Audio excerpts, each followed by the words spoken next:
Good morning student. आज हम देखते हैं हिंदी सुलभ भारती कक्षा 7वीं का तीसरा पाठ, दो लघु कथाएं। लघु यानी छोटी, कथा यानी कथा जो हम किस्से कहानी में सुनते हैं या नानी हमें बताती है वो कथाएं।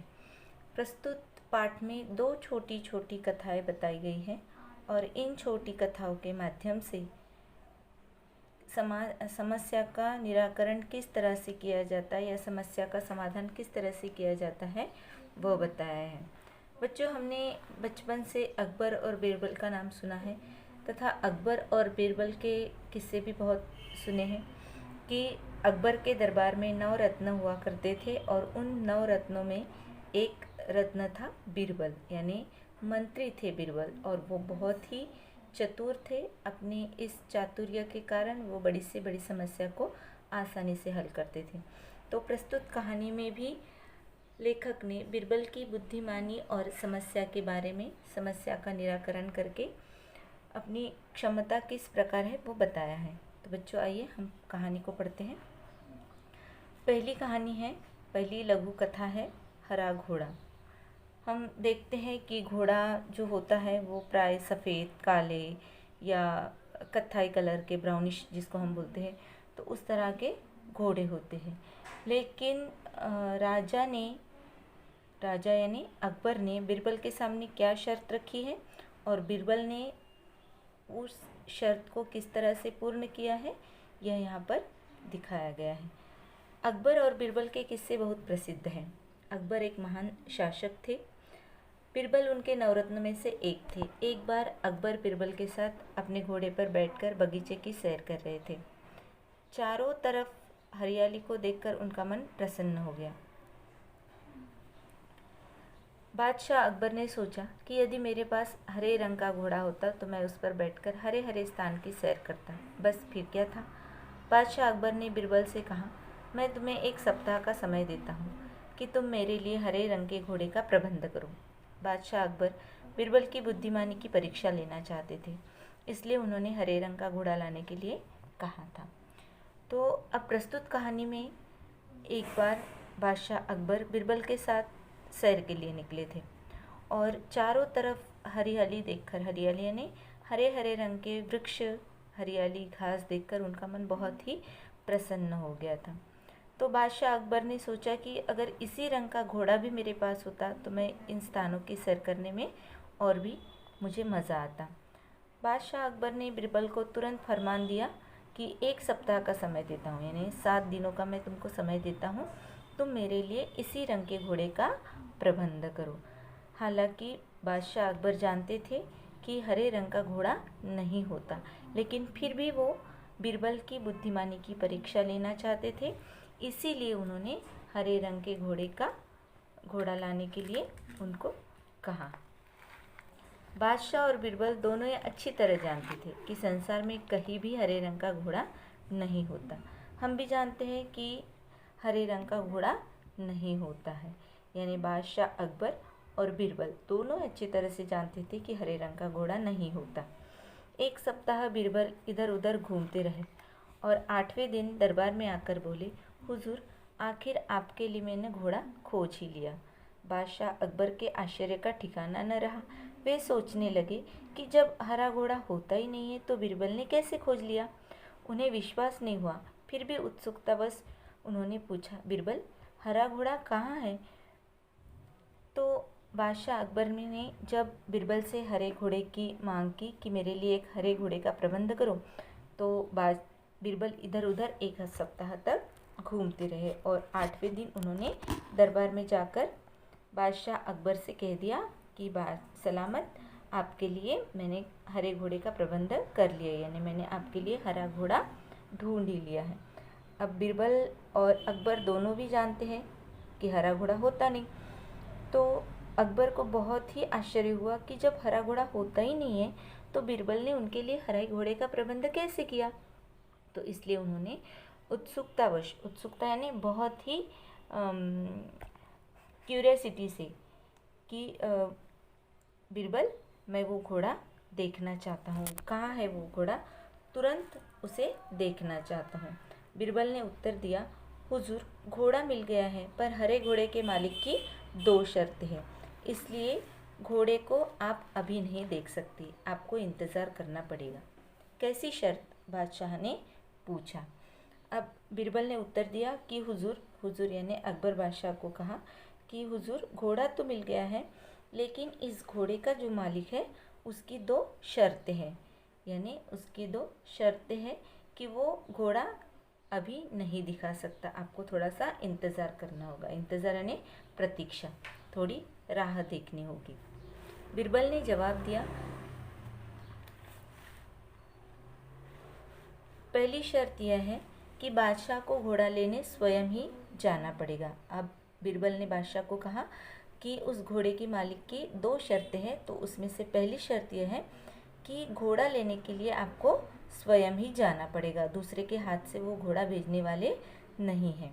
दूसरी शर्त यह है कि हुजूर, जब घोड़े का रंग दूसरे घोड़े से अलग है तो घोड़े को देखने का दिन भी अलग ही होना चाहिए, यानी सप्ताह के 7 दिन के अलावा आप घोड़े को किसी भी दिन देख सकते हैं। जब बादशाह ने बिरबल की दूसरी शर्त सुनी तो बिरबल का मुंह देखने लगे। उन्होंने मन ही मन सोचा, 7 दिन से अलग कौन सा दिन होगा? तब बिरबल बोले, हुजूर, यदि आपको हरा घोड़ा चाहिए तो दोनों शर्तें माननी ही पड़ेगी। बादशाह अकबर निरुत्तर हो गए।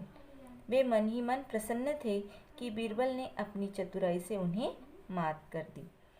अब बिरबल ने मालिक की शर्त बताई, घोड़े का जो मालिक था वो, कि जब घोड़े का रंग दूसरा है, यानी दूसरे घोड़े से उसका रंग अलग है, तो उसको देखने का दिन भी सप्ताह से अलग होगा, यानी सप्ताह के 7 दिन को छोड़कर घोड़े को आप किसी भी दिन देख सकते हैं। लेकिन हम सभी जानते हैं कि सप्ताह में केवल 7 ही दिन होते हैं, तो 7 दिन को छोड़कर हम दूसरे दिन कैसे जा सकते हैं? तो ये सुनकर बादशाह भी बिरबल का मुंह देखने लगे, उनको भी बड़ा आश्चर्य हुआ। लेकिन फिर मन ही मन उन्होंने सोचा कि 7 दिनों से अलग कौन सा दिन होगा, यानी हफ्ते में तो केवल 7 ही दिन होते हैं। दोनों ही शर्त जब मानेंगे आप, तभी आपको घोड़ा मिलेगा, ऐसा बिरबल ने कहा।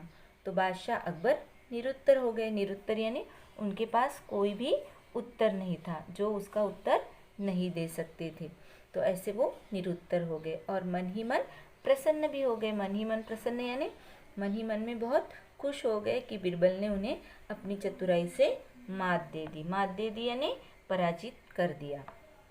तो बच्चों, ये आपने कहानी देखी हरे रंग का घोड़ा। अब दूसरी कहानी हम देखते हैं, सेठ का चित्र। बहुत पहले की बात है, एक सेठ था, वह बहुत ही कंजूस था। एक दमड़ी भी खर्च करते समय उसके प्राण निकल जाते थे। वह काम कराने के बाद भी लोगों को पैसे देने में परेशान करता था। तो अब हम दूसरी कहानी देखते हैं, सेठ का चित्र। लेखक बताते हैं कि एक समय की बात है, एक सेठ था, वो बहुत ही कंजूस था। कंजूस यानी कम खर्च करने वाला, या पैसे खर्च करने में आनाकानी करने वाला। एक दमड़ी भी खर्च करते समय उसके प्राण निकल जाते थे। एक दमड़ी यानी उस ज़माने का सिक्का बोल सकते हैं या पैसे, तो उस ज़माने में पैसे को हम दमड़ी भी बोल सकते थे। तो एक दमड़ी भी, एक पैसा भी खर्च करने में उसके प्राण निकल जाते थे, यानी बहुत जान पर आता था। तो वो लोगों से काम करवा लेता था, लेकिन उन लोगों के पैसे नहीं देता था। एक बार उसने अपना एक चित्र बनवाया। जब चित्रकार ने पैसे मांगे तो सेठ ने कह दिया, चित्र ठीक नहीं है, दोबारा बना कर लाओ। चित्रकार ने कई बार चित्र बनाए, लेकिन वह कंजूस सेठ हर बार कह देता कि चित्र ठीक नहीं है। क्रोधित होकर उस चित्रकार ने सेठ से सभी चित्रों के पैसों का तकादा कर लिया। अब तकादा यानी मांगना, ठीक है, तकादा करना यानी बार बार पैसे मांगना। तो एक बार उस सेठ ने क्या किया कि एक चित्रकार यानी पेंटर जिसको हम बोलते हैं, तो उस पेंटर से अपना चित्र बनवा लिया। और जब चित्रकार वो चित्र लेकर सेठ के पास आया तो चित्रकार को सेठ ने कह दिया कि ये चित्र ठीक नहीं बना है, तुम दूसरा बना के लाओ। चित्रकार ने अच्छे अच्छे चित्र बनाए सेठ के, बार बार वो सेठ के पास जाता था, लेकिन सेठ कैसा था, कंजूस था, तो इस कारण वो हर बार चित्र में कुछ न कुछ कमी निकाल कर उसको वापस कर देता था और उस चित्रकार के पैसे देने में आनाकानी करता था। तो हार कर क्रोधित होकर, क्रोधित यानी बहुत गुस्से में आकर चित्रकार ने क्या किया, सारे पैसे के लिए वो अब सेठ को तंग करने लगा, सेठ से वो पैसे मांगने लगा अपने सारे चित्रों के। तो धूर्त सेठ था, धूर्त यानी बहुत ही लालची और उसको क्या बोलेंगे हम, अच्छे स्वभाव का नहीं था, बहुत ही लालची था। तो उसने कहा कैसे पैसे, जब मेरा चित्र ठीक से बना ही नहीं तो मैं पैसे किस बात के दे दूँ। बेचारा चित्रकार अपने घर लौट आया। परेशानी का कारण पूछने पर उसने अपनी पत्नी को सारी बातें बताई। चित्रकार की पत्नी बहुत बुद्धिमान थी। अब थक हार कर चित्रकार घर लौट आया, क्योंकि सेठ ने तो उसके पैसे दिए नहीं। बार बार चित्र बनवाए, लेकिन हर बार चित्र में कुछ न कुछ कमी निकाल कर उसने चित्रकार का समय भी बर्बाद कर लिया, और चित्र निकालने के लिए जो सामग्री लगती है वो भी उसने बर्बाद कर ली। चित्रकार की सारी सामग्री व्यर्थ गई, उसका समय व्यर्थ गया। तो थक हार कर वो बहुत परेशान होने लगा, और इस परेशानी का कारण जब चित्रकार की पत्नी ने पूछा तो उसने सारी बातें बता दी। अब चित्रकार की पत्नी बहुत बुद्धिमान थी, बुद्धिमान यानी होशियार थी। तो उसने कहा कि आप दरबार में जाकर न्याय के लिए फरियाद कीजिए। फरियाद यानी आप न्याय के लिए न्याय मांगिए, आप जो अकबर बादशाह है वो आपको ज़रूर न्याय देंगे। चित्रकार बहुत उदास हो गया, वह मुंह लटका कर बैठ गया। बोला, सेठ बड़ा आदमी है, लोग उसी की बातों को सच मानेंगे, भला मुझ जैसी गरीब का साथ कौन देगा। चित्रकार की पत्नी बोली, सबके बारे में ऐसा नहीं कह सकती, बादशाह अकबर बहुत दयालु है, वे भले ही पढ़े लिखे नहीं हैं परंतु बड़े बुद्धिमान हैं। उनकी सहायता के लिए दरबार में 9 रत्न हैं, आप वहाँ जाइए, आपको न्याय ज़रूर मिलेगा। अब चित्रकार की पत्नी ने चित्रकार को अकबर के पास भेजा, लेकिन चित्रकार कह रहा था कि सेठ बड़ा आदमी है, सब उसकी बातें मानेंगे, मेरी तो कोई सहायता ही नहीं करेगा, यानी मेरी तो कोई मदद ही नहीं करेगा। लेकिन चित्रकार की पत्नी ने चित्रकार को समझाया कि बादशाह बहुत दयालु आदमी है, यानी अकबर बहुत दयालु है, और उनके दरबार में तो 9 रत्न यानी 9 प्रख्यात मंत्री है, आप वहाँ जाइए, आपको न्याय ज़रूर मिलेगा। दूसरे दिन चित्रकार बादशाह अकबर के दरबार में गया और पूरा किस्सा सुना दिया। बादशाह अकबर ने चित्र को लेकर सेठ को दरबार में बुलवा लिया। बादशाह ने सभी चित्रों को गौर से देखा और कहा, तुम्हारे इन चित्र में क्या कमी है। हुजूर, इसमें से एक भी चित्र हूबहू मेरे चेहरे जैसा नहीं है, सेठ ने कहा। बादशाह मुश्किल में पड़ गए कि न्याय कैसे करे। थोड़ी देर तक विचार करते रहे। जब उन्हें कुछ सूझा नहीं, समझ में नहीं आया, तो बिरबल से न्याय करने को कहा। बिरबल ने सारी बातें ध्यान से सुनी और तुरंत समझ गए कि सेठ चेहरा बदलने में निपुण है। अब बादशाह ने जब चित्र देखे, चित्रकार को बुलाया, सेठ को बुलाया, और जब सेठ से पूछा कि तुम्हें इन चित्रों में क्या कमी नज़र आती है, तो सेठ ने कह दिया कि इनमें से एक भी चित्र मेरे जैसा नहीं है। अब थोड़े बहुत चित्रों में थोड़ी बहुत इधर उधर की यानी चित्र में थोड़ा बहुत फ़र्क नज़र आता था। तो बादशाह मुश्किल में पड़ गया कि न्याय करे तो कैसे करे, क्योंकि सचमुच चित्रकार का एक भी चित्र उसके जैसा नहीं बना था, थोड़ा बहुत फ़र्क उसमें रहता ही था। तो थक हार कर बादशाह ने बिरबल से न्याय करने को कहा। बिरबल को कहा कि तुम इसका न्याय कर दो। अब बिरबल तो पहले से ही चतुर थे, तो उन्होंने सारी बातें सुनी और तुरंत समझ गए कि सेठ क्या है, धूर्त है, वो अपना चेहरा बार बार बदलता है और चित्रकार को पैसे न देने पड़े इसलिए वो सब नाटक कर रहा है, उसको सही रास्ते पर लाना ज़रूरी है। बिरबल ने सोचा, कला और कलाकार का सम्मान करने से कला संस्कृति की रक्षा एवं संवर्धन होता है।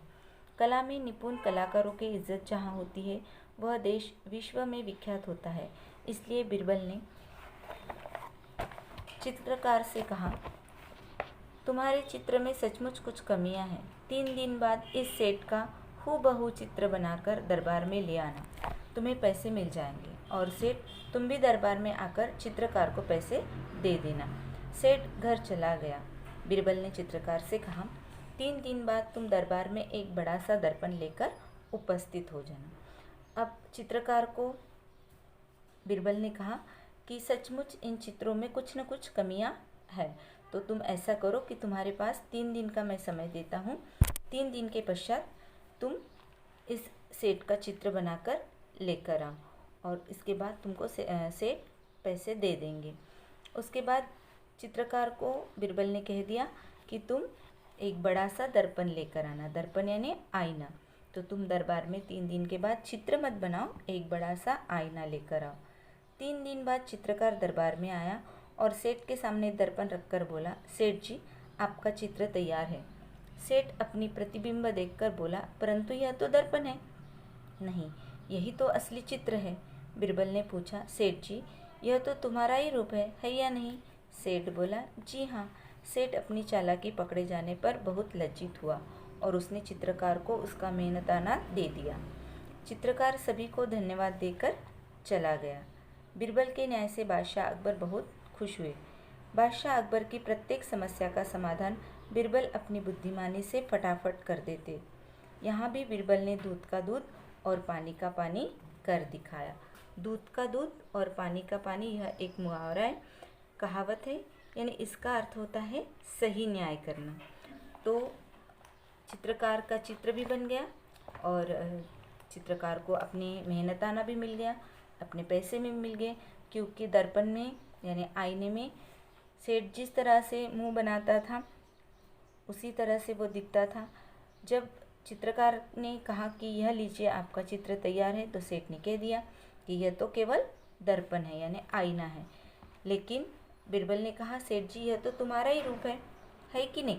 तो सेठ बोला, हाँ। सेठ को अपनी चालाकी पकड़ी जा गई है, इस बात का ध्यान आया और उसने चित्रकार को अपने पैसे मेहनताना दे दिया, यानी अपने चित्रों के पूरे पैसे दे दिए। इस तरह से बिरबल ने उस चित्रकार के साथ न्याय किया।